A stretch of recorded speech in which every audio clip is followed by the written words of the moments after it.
I grew up in an area called Summerhill. I loved Summerhill. I was born in Summerhill.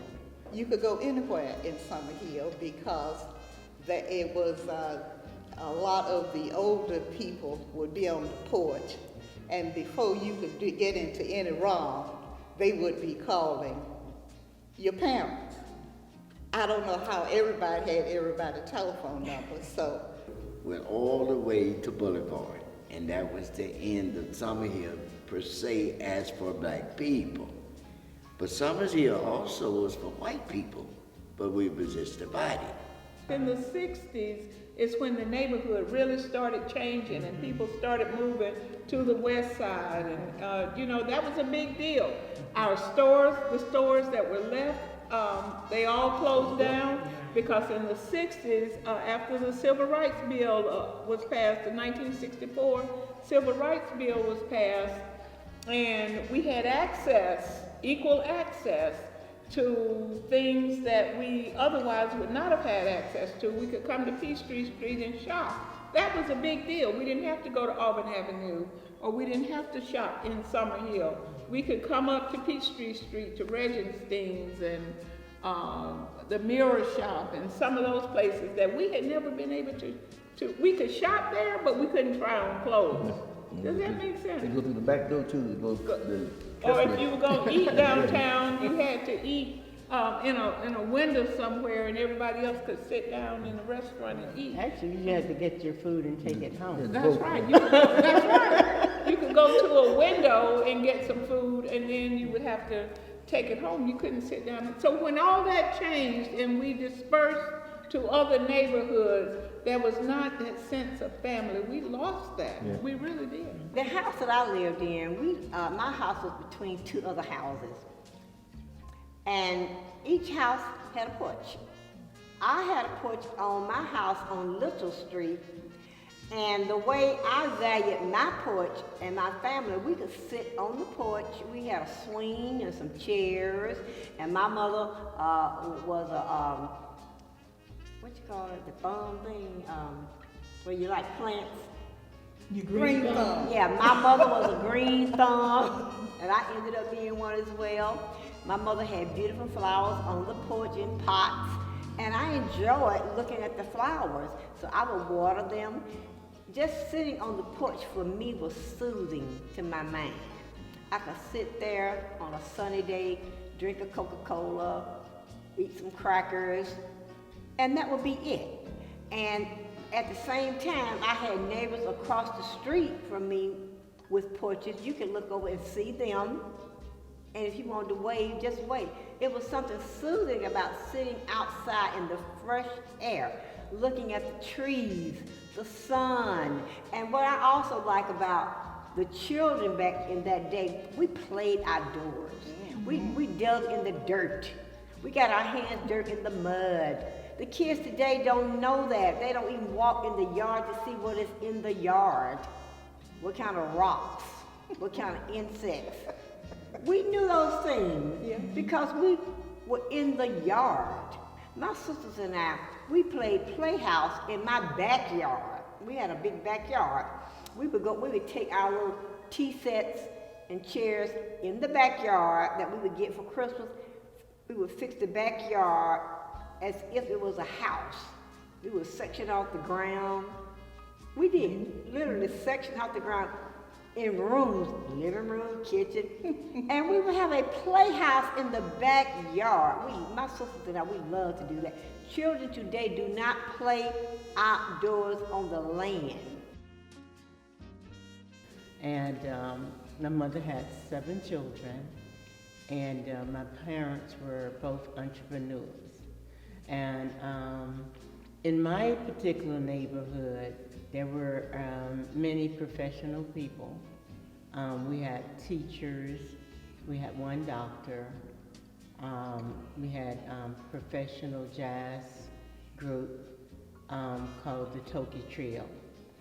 And they would be on TV every Saturday, and we used to make sure that we didn't miss it. And Gladys Knight's aunt lived across the street from me. So when she came to visit in the summer, she and I were friends. We would play together.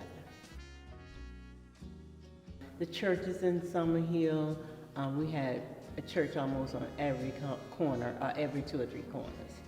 And some of the larger churches now started out in Summerhill, which is Allen Temple, Reed Street, which is now Paradise Reed Street, Mount Carmel. And Mount Carmel pastor lived across the street from me, Reverend O.C. Woods. And he had also a second church, which was Greater Springfield Baptist Church. So that was back in the 40s and 50s when ministers didn't have 2 churches. And we had that then. We were able to participate in everybody's church. It was like you were a member of everybody's church. You could do the Easter speech at anybody's church. You could be a part of their vacation Bible school. And I love my elementary school, which is E.P. Johnson Elementary School. And the pastor was Reverend Rowe. And it was like a family kind of setting. The teachers were more like our parents. And they would make sure that we were being obedient and following directions and everything. And if we didn't, they would call our parents. And so I got called out one time. I didn't particularly like it, but I knew it was necessary. I was talking. And but all of the different activities that we were able to do in Summerhill, most of mine came out of the elementary school. We would have May Day. Everybody looked forward to May Day because we had to wrap around the pole. They don't do that anymore. It was exciting. Wrap around the pole. It's like, you want to tell? Yeah, go and tell. No, you can tell. Oh, May Day was they would have a maypole, and it had strings on it, and children, and we would play wrap around the pole, I think it was, I forgot. But then they would play music, and you would take the pole and run around the pole. That was kind of the center point.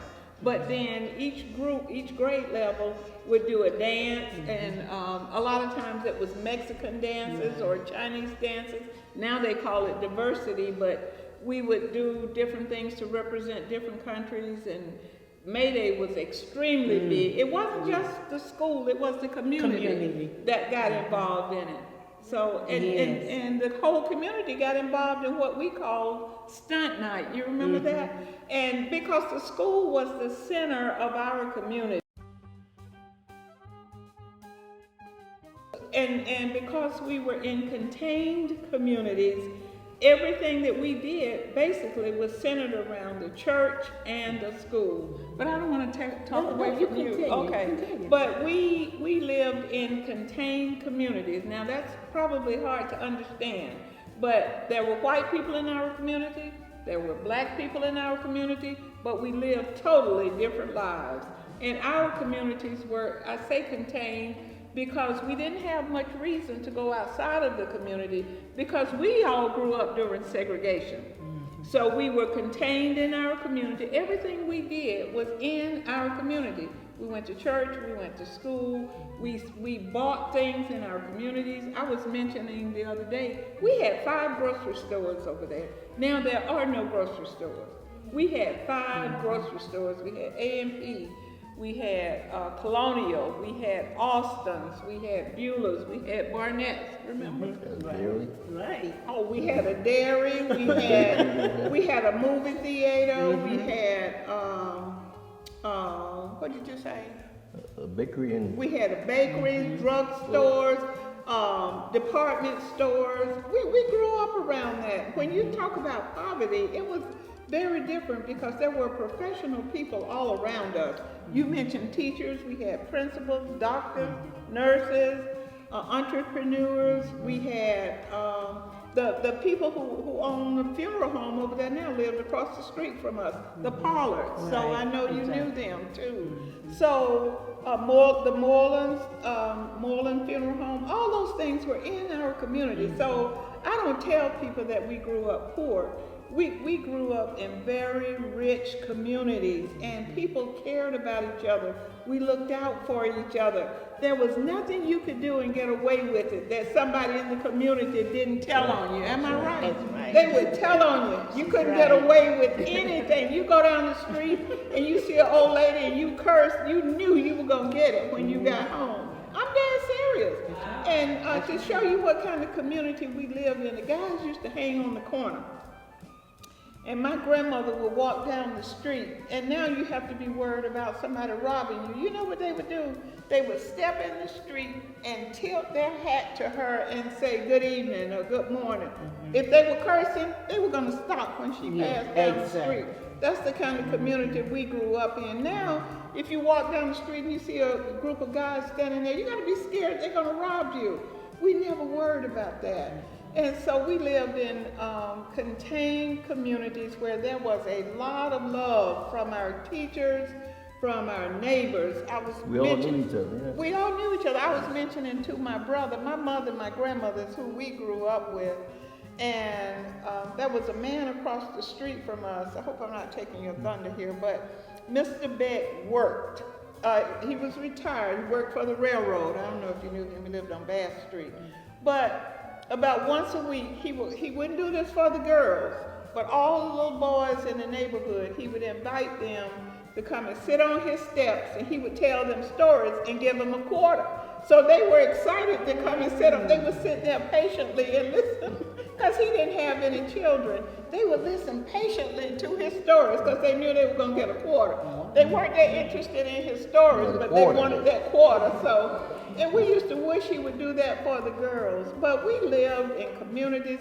That's why I said when we were talking about this, I could have brought 20 people over here because we loved our community, didn't we? Loved it. We loved it. We had a reunion about 15 years ago. I bet you it was 3,000 people there. And at Grant Park, they were having Juneteenth Day, and at the park right near King Middle School, Phoenix Park, they had the two, maybe 3,000 people, and people were walking back and forth, celebrating Juneteenth Day and celebrating Summerhill. So people love that community. But I'm going to stop talking here because I could keep going about the love. I was enjoying it. About the love we had for that community. And I stopped saying that we were poor because we were rich in so many ways, weren't we? I was. So many ways. Cherokee Avenue is also southeast, and it's the boundary for Grant Park, where Grant Park is right now. But we weren't allowed to go into the park. And the worst memory I have of that, and that's why I got to remember this. Well, they came around to the black schools and tell us about this elephant called Coco had died. And they was asking all the school children if they had any extra pennies, nickels, and dimes and stuff, and they told us we would get a chance to see the new elephant and everything because they didn't allow us to come into the park. So, all of the black schools, and there weren't that many, and we didn't have no money, but you know, every day we would drop a nickel, a penny, something in this jar. And there was also other schools, white and black as well. And I think, and this was in 1949, in that era, between 49 and 52. I can't get the exactness, but I know it was in that. And now, I'm still southeast now. Now, in those times with the men, black men, there were very few educated black men, very few educated black women. But somehow we would always get the message about certain events. And the educated people knew about that time, that Dr. Horace Mann Bunn and was propounding of philosophy. And we knew about, who was the other famous person that would always remind us about integration coming. We had to be ready. I'm trying to think of the name. And we had heard about Dr. Du Bois was teaching over at AU, and you know, little thing was trickle down to us, and all of us that were, you know, was interested. We knew about famous people, but they weren't published in our books here. We didn't get a chance. They only wanted us to know about 4 people, and that was Booker T. Washington, Dr. Carver, Marian Anderson, and sometimes they would mention Paul Robeson. Sometimes they would mention W.B. Du Bois, but they wouldn't publish anything, you know.